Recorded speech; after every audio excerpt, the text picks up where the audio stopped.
पकिया तेहू छिनार रे ओली बंगाल से तेहू बिहार रे लागली पकिया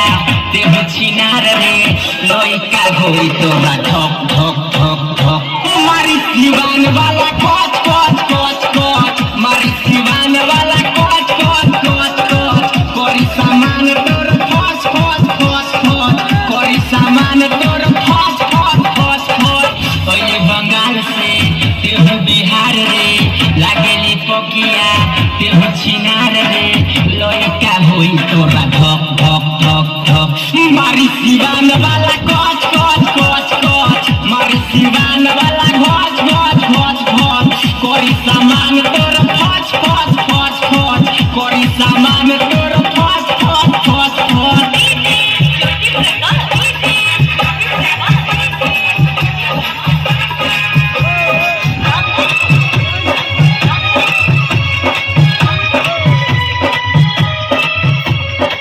छोटे रे चिझवा को करेली गुमान रे तोरा ले बड़ बाबे हमरो सामान रे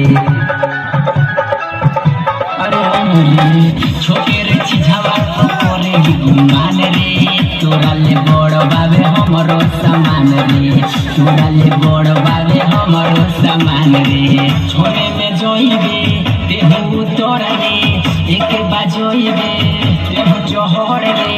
लइका होई तोरा धक धक धक धक मारी दीवान वाला कोच कोच कोच कोच मारी दीवान वाला कोच कोच कोच कोच कोरी सामान तोर फस फस फस फस कोरी सामान तोर फस फस फस फस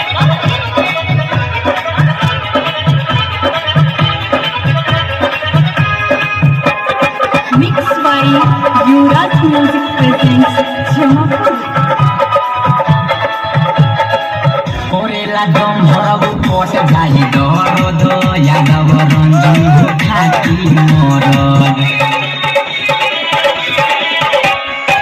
कोरेला दम भरब कोट जाई दरद यादव रंजन खाती हो मरद यादव रंजन खाती हो मरद कैसन खोजली तेहू यार रे हमके बना ले अपन भातार रे